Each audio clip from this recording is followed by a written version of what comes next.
Ndamira pamberi pedera pamukasi. Ndamira pamberi pedera pamukasi. Zvino zvokwadi. Zvokwadi. Ndikaita pachibatwa nemhosva. Pachibatwa nemhosva. Mwana ndimasimba.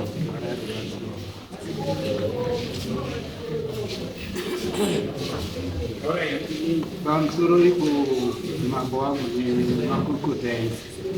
Ndaenda kwidzawo kuno ndinonzi Victor Mwanza.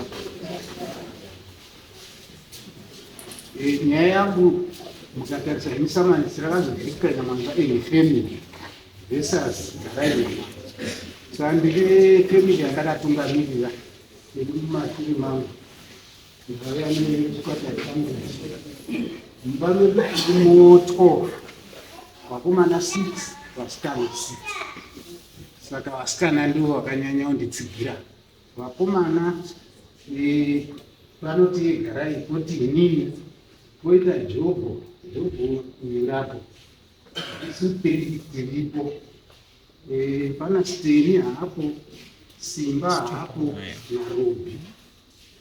Jobho Garai na Robi ndio atiri visa nawo nevamwe wesa. Garai kurikuita basa rekutengesa minda, kurikutengesa land. Wakanga ari South Africa for some 20 years. Ndobva adzoka last year ngepakata. Adzoka kudaro so far watinoziva isusu vanhu vaatengesera E3. Pano unozi Bhanda rwaakatengesera pakafa baba. Bhanda yanga abva kutengeserwa ndibaba. Vakomana tiripo tese Bhanda wanga wakachistructure chemapuranga. Tiripo tese naiye tese tiripo siti takati no iwe kuruka baba because baba wanga akungoitawo nezvanga akuita akutengesa lendi zvimwe zviyazvo. Saka tikati wakakuruka baba lendi haitengeswi. Tikabatana tiri tesa tikachidhonora tikachipwanya.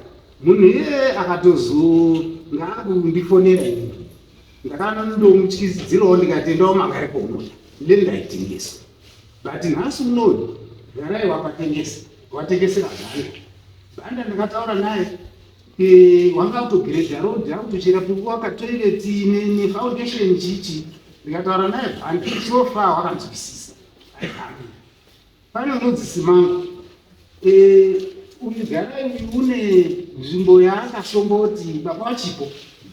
Baba vandoti munhu unosarudza paunga. Garai bhati kubanuko ndiko ndikuda baba vanga ine dhemu. Haibva toda kuti pazocherwe mugero unouya kudai. Saka ndakuitira kuti chindizoite padhota mumba chichi. Haibva agara vanzi vakazodzika negonyeti anga ari gonyeti kudai. Haibva anyika haibva ati anichakwe haibva akwira pamwe pamusoro paakasvika kochera futi toilet nefoundation haibva asiki. Ndipo akabvazoenda kuSouth Africa. Izvozvo wadzoka kubva kuSouth Africa wakasvika koti matongo aigara vana baba. Baba wakati paakaroora vanga ari pamusha wanasekuru. Aibva mai edu abikiswa aibva avakapa.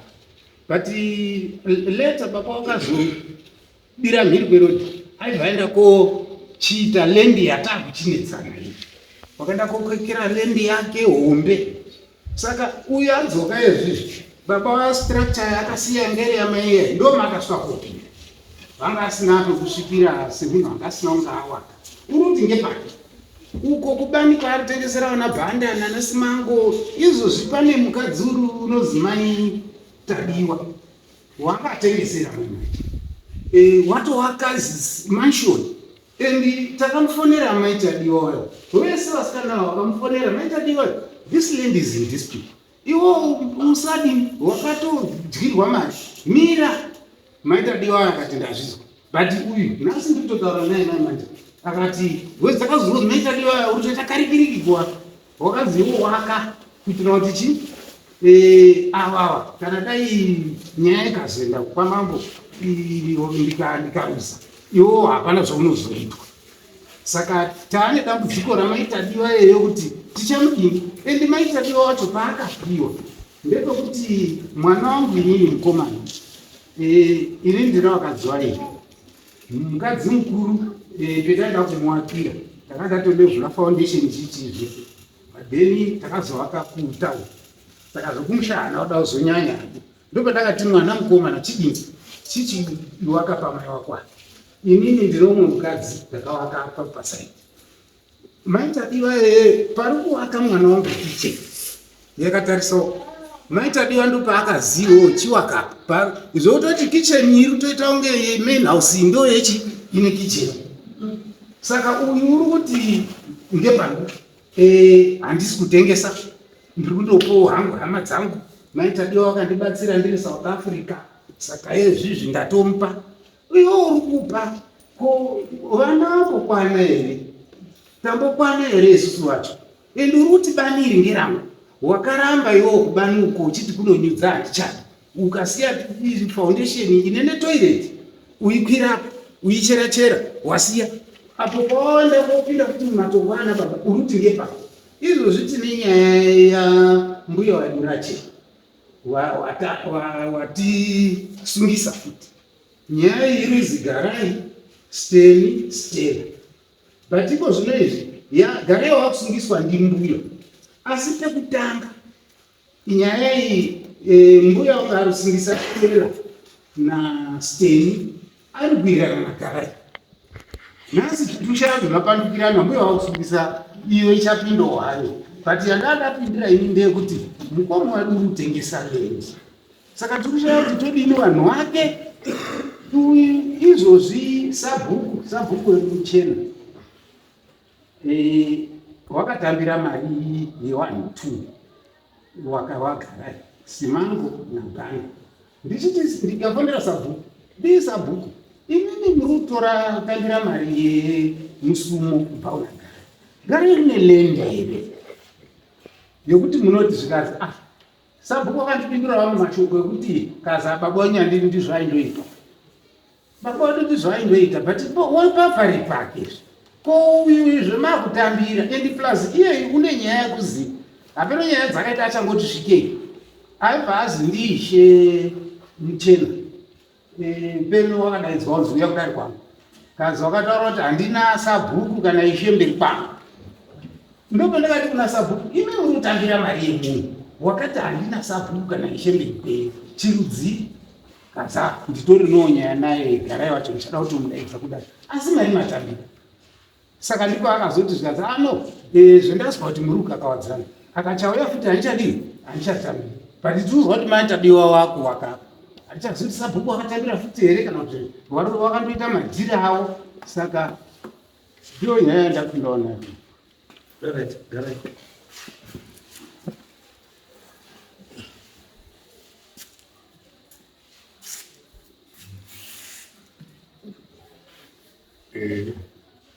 I'm sorry, Mom. Zikita kuneka kunyimba vari kuti neberakari vari kuti vazi ndakati ini handina sabhuku handina mambo mberi kwangu Sabhuku wacho hapa ishe muchena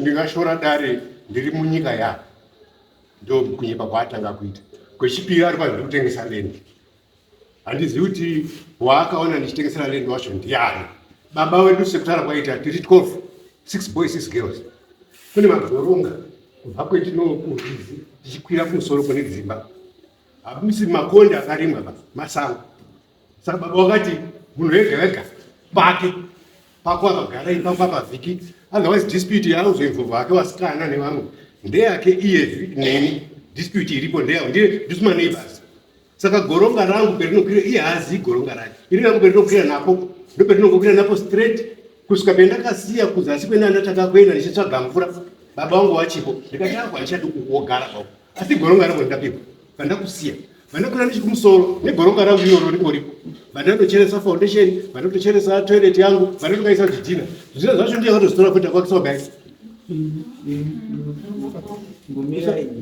vakatotora zvidhina zvangu akwakisa mama yake ndakacheresa ndakapisisa oven yangu zvapera izvozvo ndazouya sekutara kwaita nhandi kuSouth Africa nzvimbo yangu ndingori nayo izvozvo banaye nangu South Africa ndangosiya nzvimbo yangu iripo pendadzoka ndakaudzokawo ndisina chandinacho baba pendakatanga kuroora Ndopa akatipa kitchen yari taura yamai wangu iwe. Wasina kuzubira dhikwe rodi. Ndopa akata nemuri yako makuri yaita. Chendo unogara hapo kumba yangu ndakakusira, ndakakuberekera, ndakaberekera. Iri kitchen. Bedroom chapa hapa ugara wa mwana baunguru wanga ugara hapo. Pakaita ma dispute ekutoti ndakatombouya kwamambo angu achibukare ikatotongwa ndatsvagirwa eviction order. Ndo futi zvada kutsvagira futi eviction order pamusha baba uye. Azikwazi ngandifara ungandibva ipapo. Saka mwashirika zvotibata. Yana mbuya mjuwa chapinzwa wega ndozvipindura. Saka nyaya iripo ndeyekuti ishamwari dzangu dzimwe dzakatibatsira semazuva ndikataura kuti ndani zvinazvingafambiri mushe. Saka ndoita ndibatsirawo chindibatsira. Saka ndauya kuti tikumbira pakisa musoro. Vanoti kana kuri mambo kuti ngatidzike. Tatoziye lendi mama kagwaniswa. Yes. Chokwadi zvatakapiwa pake Jobho une pake Steny une pake but then kuzorchi already kana mumafamily members arikuramba kuti nobva takagwaniswa, then it means there is an issue. Kudai pamuzi mese muri in agreement kuti takagwaniswa, then modai musiri mudari muno kuti umweni mwandaura kuti nenyaya yemati vachiti kuti mhuri yese yapweri vesazika. It means kuti kugowaniswa chaiko chaiko hamuna kugowaniswa.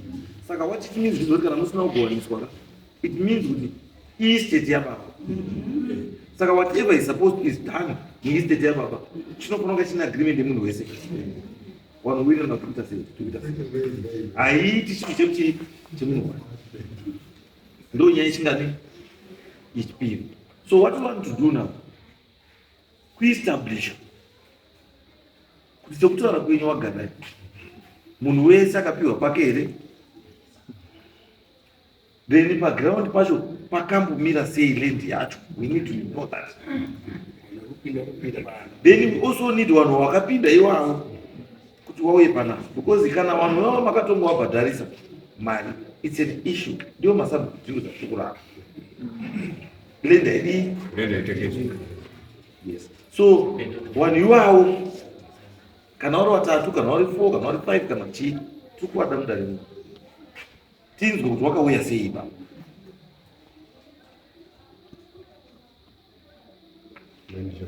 Handizvo right. So zvatakuita ka takutuma timu unokwanisa kuenda pakuchena rini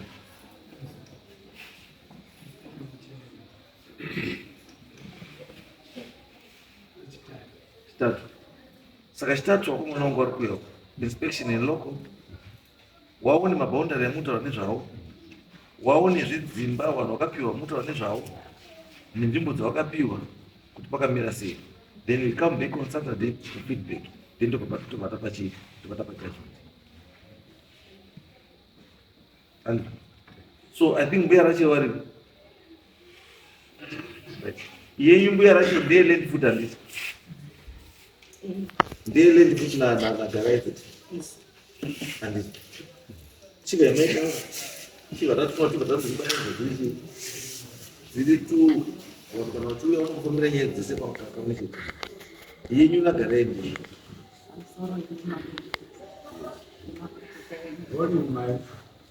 nemakurukota enyu.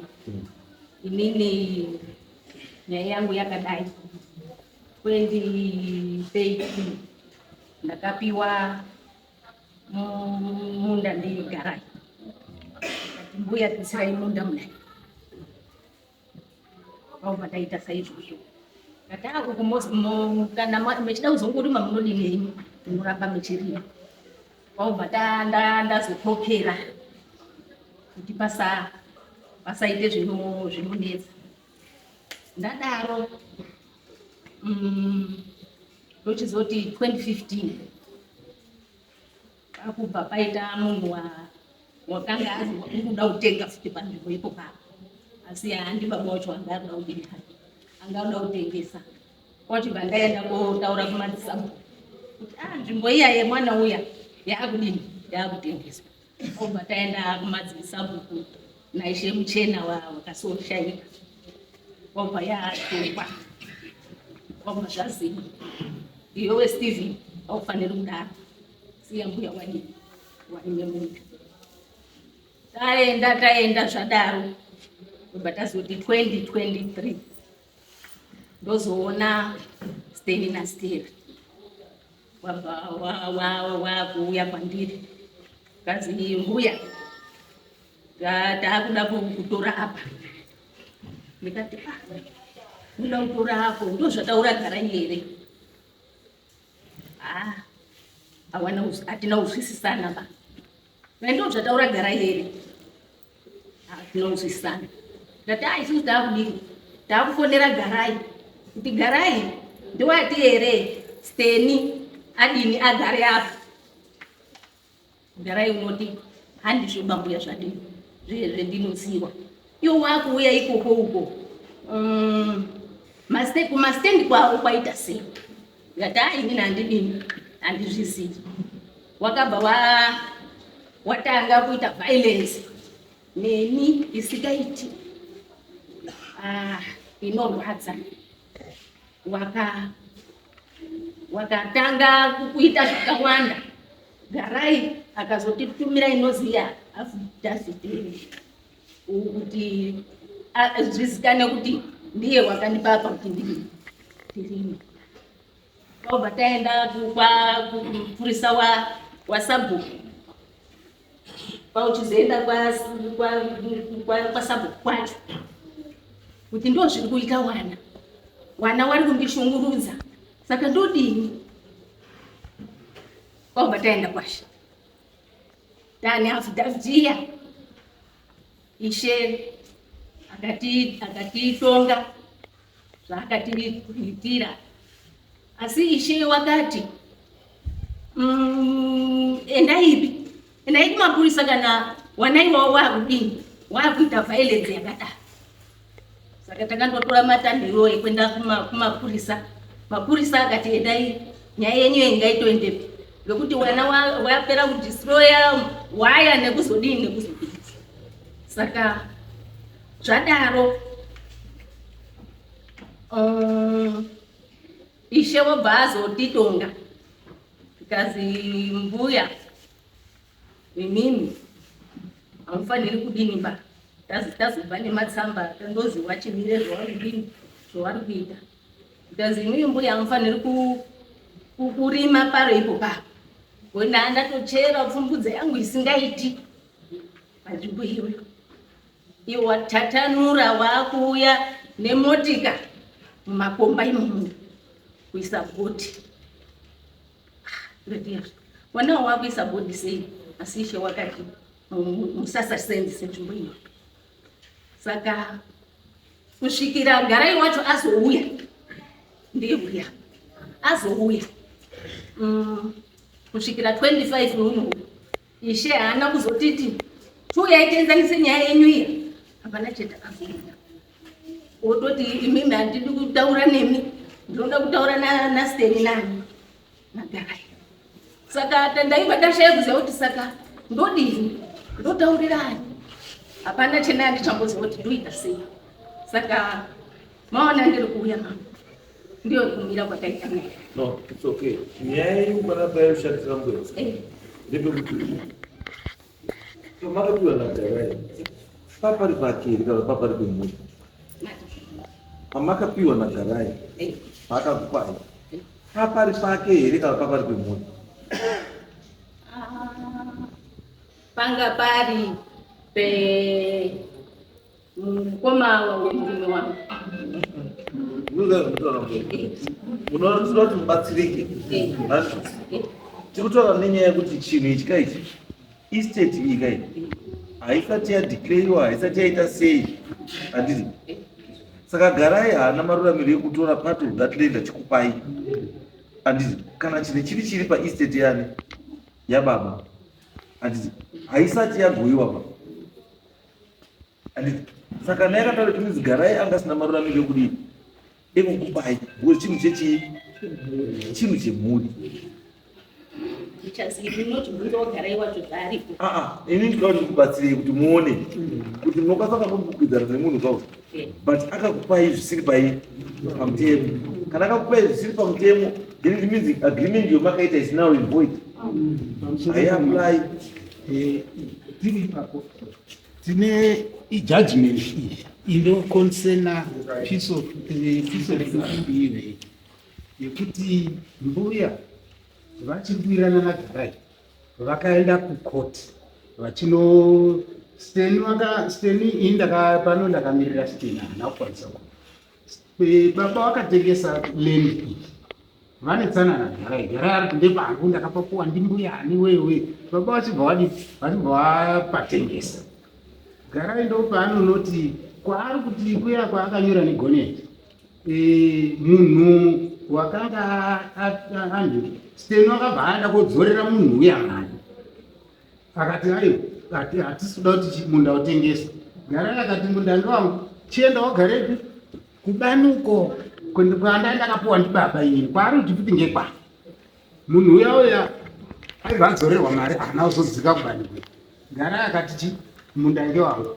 Saka uyu Steni uri kuti ini ndakadzorera mari kuti munda urambe uri muyadhi medu woziva wanga wakushungurudza baba kusvikira baba watengesa. Saka zvotari kudzorera mumusha hausisiri wako ende iwo hauchakwanisi kupa mbuya rachena.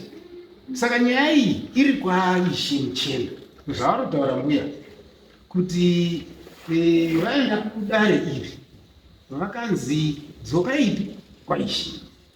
Saka ishe ndo paakati dispute is between Garai naSteni. Saka ndiri kumirirani mukaona pane pandakaandalaina ndiri kumirira Garai abve kuSouth Africa. Saka Garai zvakabva kuSouth Africa instead yekuti achisvike koti kana kuti ivo mbuya dai vakachiti Garai vadzoka ishewoyi nyaya yedu yanga ichisimudzirwa tiri kuona vakutosungisani Garai izvozvi kuti hausi kuda. Saka unoona nyaya iyi nyaya ine interdicts handiti yekutaridza kuti imi mbuya hamubvumirwi kumuita sei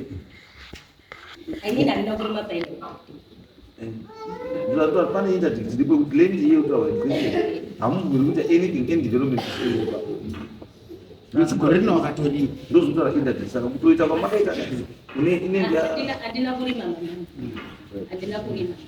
hamuna kurima oke inoti pamusoro inini ndiri firstborn yabuya Nyamanza. Munda urikutaurwa nezvawo ndinonzi Tsitsi Nyamanza. Munda urikutaurwa nezvawo munda uyu hausiri wamukoma Stephen baba wavo. Wana awa inini ndiri handadzi yababa wavo ndo vachiramba kuti hanzi hazvisine nhau dzeminda idzi.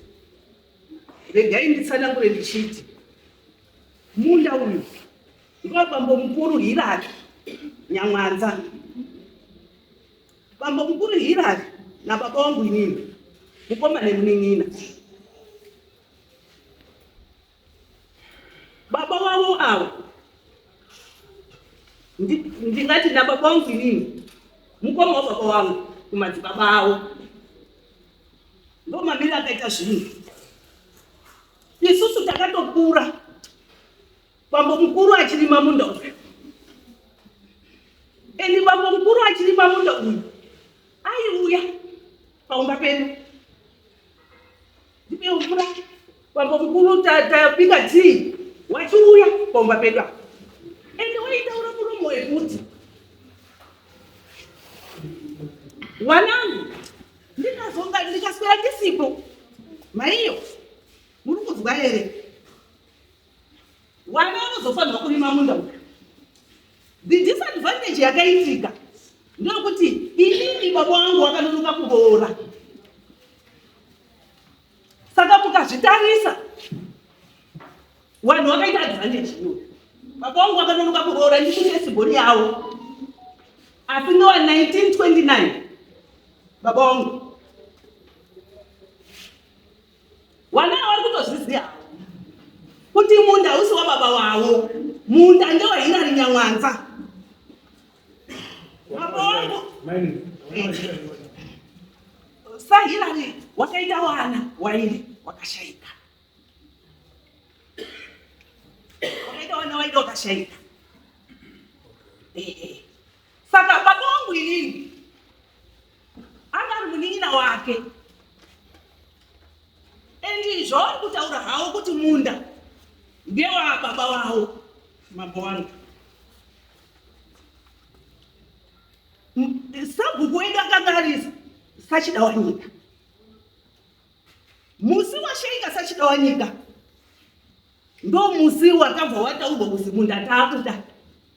Mbuya Musasarima apa mbuya watochera pfumudza yavo wadini Stella akauya kuna mai asi kumakuwa kuti mbuya Musasarima apo. Why? Because sachida wanyika akanga ine history. Ndofunga manzi wanyaya 2015. Where does Garai come in? Ndo panduda kuenda. Because mfuzwa orekera patone disemine kuti muruti mimi munda autori vana Garai. So it means kuti Garai angasina locus yekuti yekumira munda iwo achitaura kuti munda iwo. Then that's where the question comes from. So why mai wasungisa Garai? Regai tsakangu ipapo mama. Yes. Mai hawana kusungisa Garai. Mai wasungisa Stella na Stella nokuti ndo vaya kudisturba. Asi zita la Garai rakazobuda. Pakuti Garai kuti asimuke auye. Takati mungoma Garai. Isusu muri kufanirwa kuenda kwa mama. Kotaura zvakaitika. Saka zvozvaita kuti takasungisa Garai. No, it's right. Zvanogeza kutaura Atina kusungisa Garai. mimi uzwa patotaura mati mimi in the first place wana simba rekumira vachitaura nezvemundau nekuti hausi wababa wavo. handiti ndochekutanga choti and we are in agreement ndozvamataura. Then the second point ndeyekuti mai wenyu apa wataura kuti munhu akandipa munda uyu kuti ndirime apa ndigarai. Saka Garai simba rekuti auye kuti munda usiri wababa wake ape mai wenyu akanga ari wanangu. Pamusoro chandabi regai nditsanangure. Imimi haundi munosanangura nekuti handi mumakamu. Garai ndiyo unosanangura kuti simba rekutora munda usiri wababa wake achipa mai wenyu. Unless muri kutaura kuti muri pane zvamuri kuwana. Mai wenyu akatengeserwa munda ndiGarai asi muri kunyara kana kudya kuti Garai wakayamara. Pamusoro ichakabi. Angamana kubvunza mibvunzo two very simple. Haitombodi zvakawanda kuti mimi mataura kuti sekuziva pamwe chekuita nechii nemunda. Haina mama. Ende kana kutora kuti mhuri haina chekuita ndichi, it also includes Garai. Because Garai is also part of that family.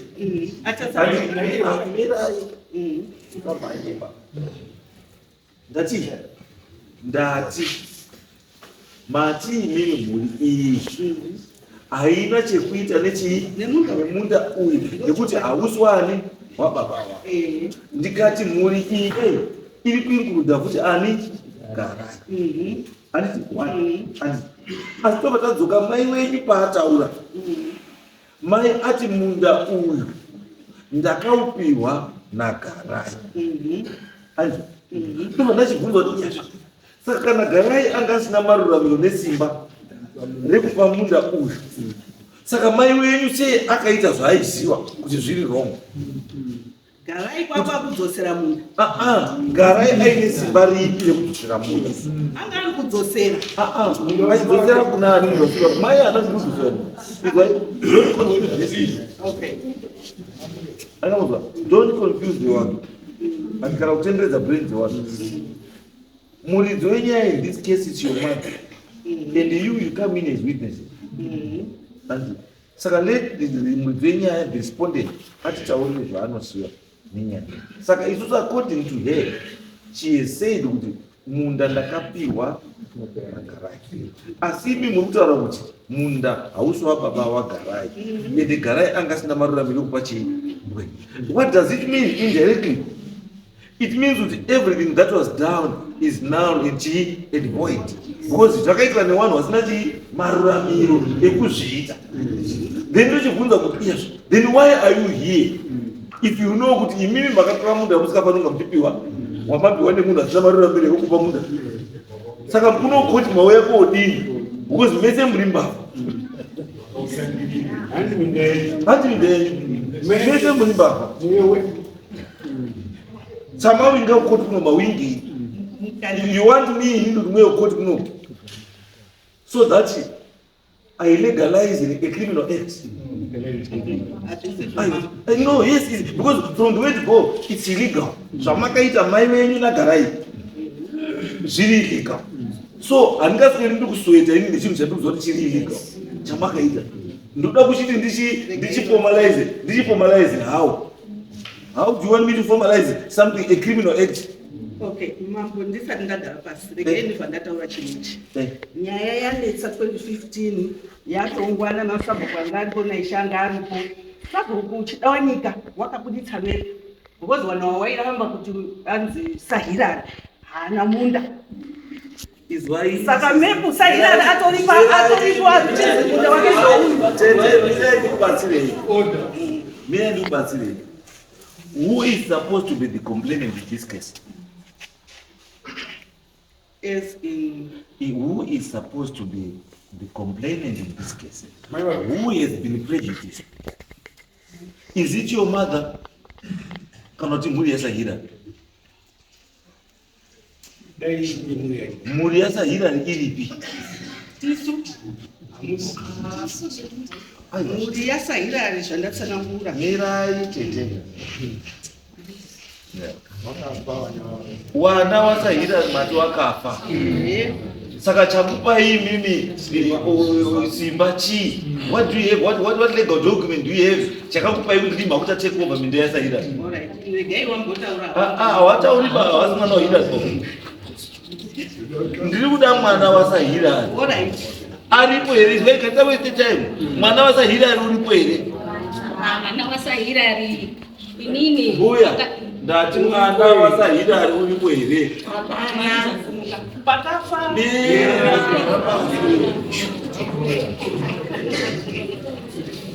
Ndati mwana waSahirari uripo here. Aiwa. Asi mwana waSahirari. Muda zokumutalo. Ine chi no, chakaitwa mama. His wife, amutaurire chiwanhu chemusha chinozikana ndimi but chisingazikanwe wangu. You don't exist in a vacuum. Kana chiri chiwanhu chemhuri chinozikana everyone ari concerned nemhuri iyoyo. Hachisi chiwanhu chamunoziva mega chamaita mega inini. No. Hachisi kana chakadaro hachisiri chemhuri ndechenyu mega. Ndabvunza very simple question. Hapana mwana waSahirari. That's the truth of the matter. Mwana waSahirari muridzi weland hapadi. So what does it mean? It means that land is vacant. Hakuna munhu ane authority over that land. And so what do you need to do? You need to sit down now as a family. Kuti ababa mimi wakafasina chi mwana asi mindi yake iri papi irape. Kana munhu tiri kushare then you share.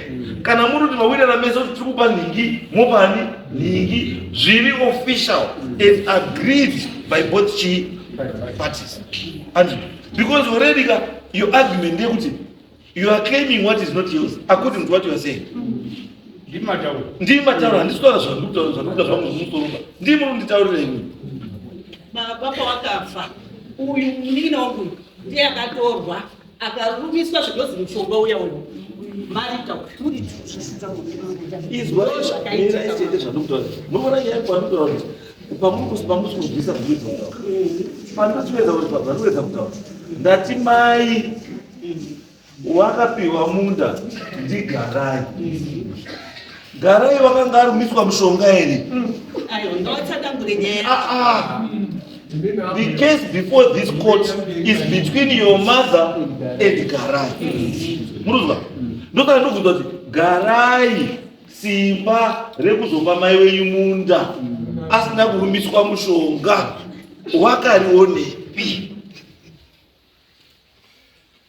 Mukona mane nyama. Imi munoti kwenyu akarumiswa mushonga uripo. Okuti mai wenyu aifana kumupa munda ndiani? Ndiye akarumiswa chi? Akarumiswa mushonga. Andisi? Ndio zandikutaura. Saka ndikutaura kuti kana akarumiswa mbeu ari chi? Aripo. Sei akanyara. Sei asakasumuka chidipenda chinhu chake. Because ndosaka ndabvunza but takutoterewa kusumuka ake wakungosumuka ake asi nyaya ndatopedza nyaya mirai henyu kati munoona nyamwanza wako wemudhara aidhiraivha pasambe uyu mudhara pasitoro padhuze pamahere mashopa emahere ndinoiziva nzvimbo yemuntu ndinoziva kwese ndinoziva zvinhu zvamuntu hapana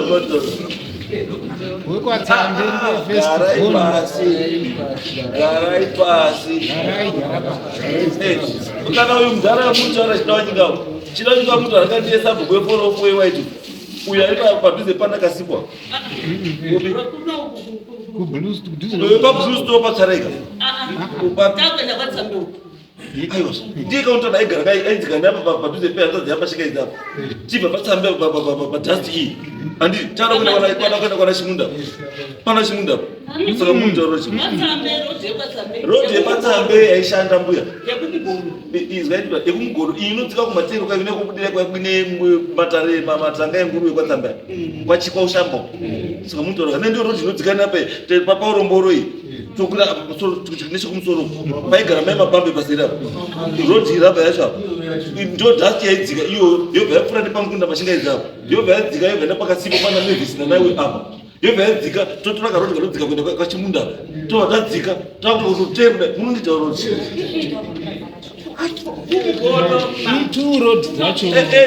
yamurutaura iyoyi yamuda kuedza kutaura iyi ndinoiziva then kokuya imwe iyi inopinda napo inobuda pamagute yobva inobudira papi yobva napapita yobva yakobuda kuworkshop kwatsambe saka imwe mutaura ndeipi mutaura ipi yepachigaya pamandikana pana tobia kana pana Justin here pana tobia pana Justin saka muruda ndoziva pamberi pacho zvapa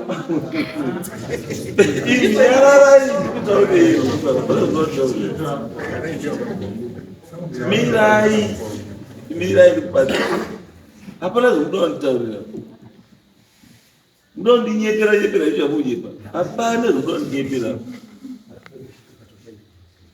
hapana chakuda wandinyepera ndikutaura zvinhu zvamude handiti there's vacant land go back and sit down that land should be reallocated to someone yoita land yemunhu because as of now zvamukutaura mapinza garai muquestion mapinza uyo akaruma mushonga question mapinza guri iyo yana stenry question everyone is claiming that land because haina munhu land ngaiwe nechi nemunhu anonzi apa ndepanhingi iyi ndega iyi yasiyana nekutengesa kweland kwani kwagarai asi iyoyo ndiyo nyaya yandandikuti paya ine this judgment before ishe muchenda like you are saying izwaibambo iland ine interdict and this interdict remains effective because no one appealed against this decision. So what it means izvozvi hapana munhu anofanira kunge ari padii because this interdict ukatoshanda ipo panzvimbo iyoyo you are in contempt of court. hapana kurima hazvinetsi don't worry guys tatoizwa izvi wakomana vapungana kusaingani chitatu muhambasvika panzvimbo iyoyi ndodarisa kuti pakarimwa here hapana kurimwa here pakamira sei patosangana satate todini tapedza nyaya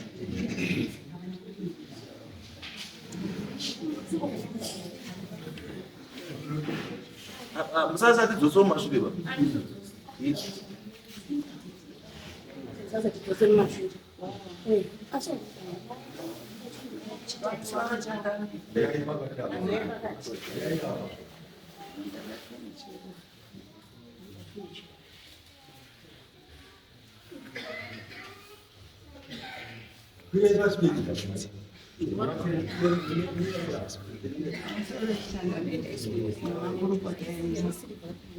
ineno ndini festival mbamana kare ndiri festival okudaro kuti amana kare mboyaani Susan Mwanza mboya yedu akapuwa munda pekugara ndibaba edu mushuri auya achiuya achiti kwawo kwaanoonene kunozi kuNewlands kune dzawama asi akachizoenda kuenda kopuhwa monini nzvimbo yakatouya achikumbira achiona baba edu kuti kuNewlands uku handisi kuchaona nzvimbo bai kuti ndione ndigare akataura nababa pakapuhwa mbuya ndipo pakatanga kugara ana sekuru edu baba edu Savharandeni akatanga kugara ipapapo ndo paakatanga kugara asi ana baba kwabva azoti pakanyokwirira mhepo ndokuchizobva kuchodzika kuenda paakachizoenda apa pane imba iri kugarwa ndiyone ndigarai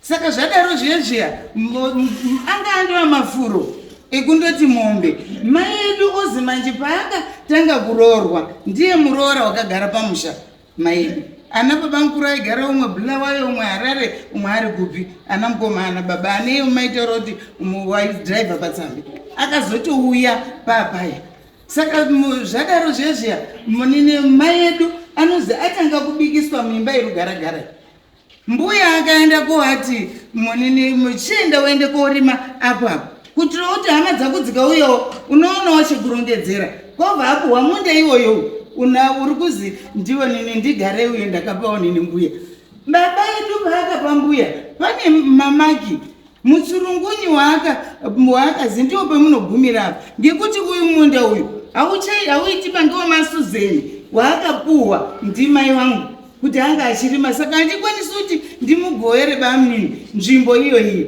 ndokuzogara kwaitawo nini nzvimbo iyoyo mbuya achibva ateridzwa mugano wokuti munogumira apa uku hamuzoyambukiba uku muchizoenda ari kupanana murudo mune zvakanaka ana mbuya akatenga mombe dzichigara mudanga medu dzichifudzwa ngaana epomba pedu mbuya ari Harare nemhuri yawo akazouyawo akauyawo kuya kugara zvanga zvakanaka mufunge zvanga zvakanaka asi ipapapa chazondoenda kuenda koitisa hondo ndicho chekuti akuchiti munda ndakapuwa ndigarai yeti baba edu ndiwo akapa pekugara sekuru bango patu munine mwana wambuya akazouya kuna baba edu akati ndarorawo ndaitawo mukamusha mukoma ndiwedzererewo rozi akawedzererwa kusaidhi rekuzasi haana kupuhwa ukuba uku kusaidhi rekuanaoni rekune munda wamaedu ngokuti baba edu airispekta munda iwoyo achiringa wamaedu saka garai zvaari kutoita izvi zvekuti unoti zvazi ndazopa mbuya munda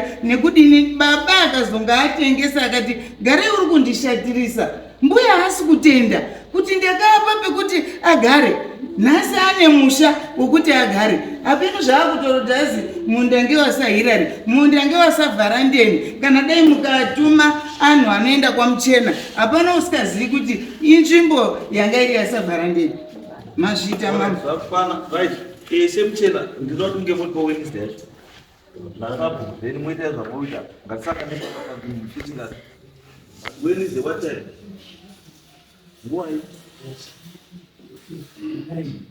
9 o'clock Wednesday ngatinge tiri panzvimbo tozosangana sabere chofana chacho